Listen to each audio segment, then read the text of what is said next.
નમસ્કાર મિત્રો, રાજુટેક રાજકોટ નામની મારી યુટ્યુબ ચેનલમાં આપનું ફરીથી હું હાર્દિક સ્વાગત કરું છું.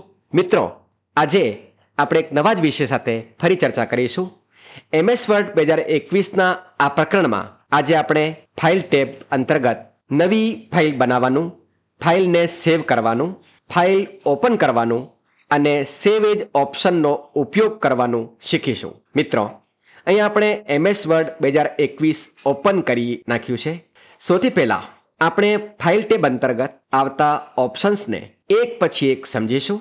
MS વર્ડમાં નવી ફાઇલ લાવવા માટે શોર્ટકટ કી Ctrl+N પ્રેસ કરો અથવા ફાઇલ ટેબમાં જઈને ન્યૂ પર ક્લિક કરો.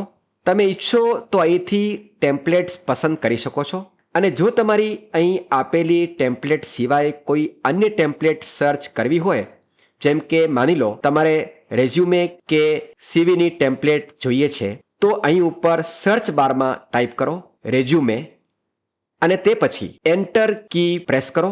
આ જુઓ, રેઝ્યુમેની ટેમ્પલેટ્સ આવી ગઈ છે. તેમાંથી જે પણ ટેમ્પલેટ તમને જોઈએ છે તેના પર ક્લિક કરીને તમે કામ કરી શકો છો. અહીં એક વાતનું ધ્યાન રાખો કે ટેમ્પલેટ સર્ચ કરતી વખતે તમારા સિસ્ટમ પર નેટ કનેક્ટેડ હોવું જરૂરી છે. પાછળના પેજમાં જવા માટે હોમ પર ક્લિક કરો. હવે અહીં આપણે બ્લેન્ક ડોક્યુમેન્ટ પર ક્લિક કરી રહ્યા છીએ. આ નવી ફાઇલ આવી ગઈ છે. ચાલો હવે આમાં કંઈક કામ કરીએ. અત્યારે આપણે જે ડોક્યુમેન્ટ બનાવ્યું છે તેને સેવ કરવા માટે શોર્ટકટ કી Ctrl+S પ્રેસ કરો અથવા ફાઇલ ટેબમાં જઈને સેવ પર ક્લિક કરો. અહીં તમારી ફાઇલ સેવ કરવા માટે લોકેશન પસંદ કરવું પડશે. જો તમારે ફાઇલ વન ડ્રાઈવમાં સેવ કરવી હોય તો વન ડ્રાઈવ પર ક્લિક કરો, પરંતુ ધ્યાન રાખો કે તમારું એકાઉન્ટ તેમાં બનેલું હોવું જરૂરી છે. જો તમે માય ડોક્યુમેન્ટ કે ડેસ્કટોપ પર ફાઇલ સેવ કરવા ઈચ્છો છો તો ધીસ પીસી પર ક્લિક કરો અને તેમાંથી જે ઓપ્શન પસંદ કરવો હોય તે પસંદ કરો. બાય ડિફોલ્ટ ફાઇલ માય ડોક્યુમેન્ટ્સમાં સેવ થાય છે અને જો આ લોકેશન સિવાય કોઈ અન્ય લોકેશન પર ફાઇલ સેવ કરવી હોય તો બ્રાઉઝમાં જઈને તે લોકેશન પસંદ કરો. અહીં આપણે ડેસ્કટોપ સિલેક્ટ કરી રહ્યા છીએ. હવે અહીં જે નામથી ફાઇલ સેવ કરવી હોય તે નામ આપો અને તે પછી સેવ પર ક્લિક કરો. આ જુઓ, આપણે જે નામથી ફાઇલ સેવ કરી છે તે નામ ઉપર ટાઇટલ બારમાં દેખાઈ રહ્યું છે. હવે આપણે આ ડોક્યુમેન્ટને ક્લોઝ કરવું છે તો શોર્ટકટ કી Ctrl અને W પ્રેસ કરીશું અથવા ફાઇલમાં જઈને ક્લોઝ પર ક્લિક કરીશું. હવે આપણે ફરીથી Ctrl અને N પ્રેસ કરીને નવી ફાઇલ લઈ આવીએ છીએ. આમાં કંઈક ટાઈપ કરી દઈએ છીએ. હવે આપણે આ ફાઇલને સેવ કર્યા વગર ક્લોઝ કરીએ છીએ. જુઓ, અહીં એક ડાયલોગ બોક્સ આવી ગયું છે. જો તમે કોઈ નવી ફાઇલમાં કામ કર્યું હોય અથવા કોઈ ફાઇલને ઓપન કરીને તેમાં કામ કર્યું છે અને ફાઇલને સેવ કર્યા વગર જો તમે તેને ક્લોઝ કરશો તો આ ડાયલોગ બોક્સ આવશે. જો આ ફાઇલમાં તમારે વધુ કામ કરવું હોય તો કેન્સલ પર ક્લિક કરો. જો તમારે ફાઇલ સેવ ન કરવી હોય તો ડોન્ટ સેવ પર ક્લિક કરો અને જો તમે ઈચ્છો છો કે ફાઇલ સેવ થઈ જાય તો સેવ પર ક્લિક કરો. આપણે ડોન્ટ સેવ પર ક્લિક કરી રહ્યા છીએ.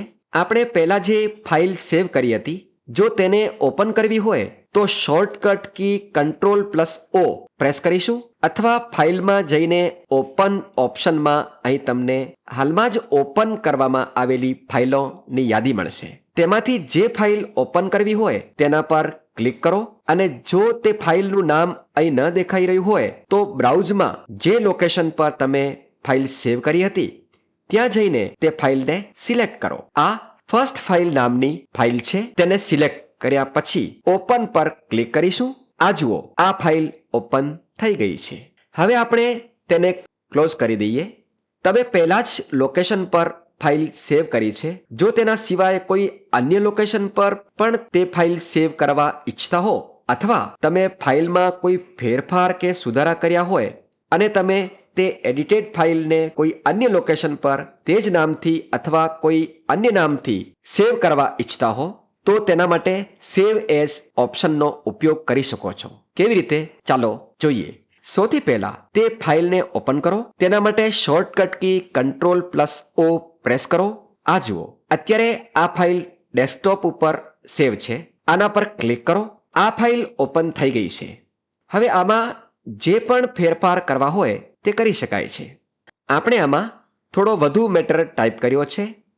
હવે ફાઇલ ઓપ્શનમાં જઈને સેવ એઝ પર ક્લિક કરો અને જે પણ લોકેશન પર ફાઇલ સેવ કરવી હોય તેને પસંદ કરો.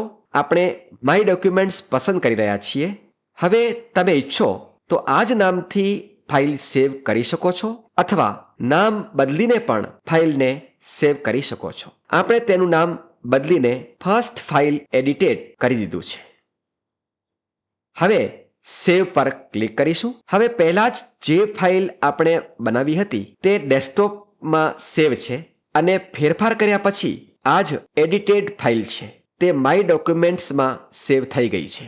MS વર્ડ 2021ના આ પ્રકરણમાં ફાઇલ ટેબ અંતર્ગત તમે નવી ફાઇલ બનાવવાનું, ફાઇલને સેવ કરવાનું, ફાઇલ ઓપન કરવાનું અને સેવ એઝ ઓપ્શનનો ઉપયોગ કરવાની તમામ બાબતો વિશે જાણ્યું. જો તમને અમારો આ વિડીયો પસંદ આવ્યો હોય તો તેને લાઈક કરો, અન્ય લોકો સાથે તેને શેર કરો અને નવા વિડીયોની જાણકારી માટે અમારી YouTube ચેનલને સબસ્ક્રાઇબ કરો.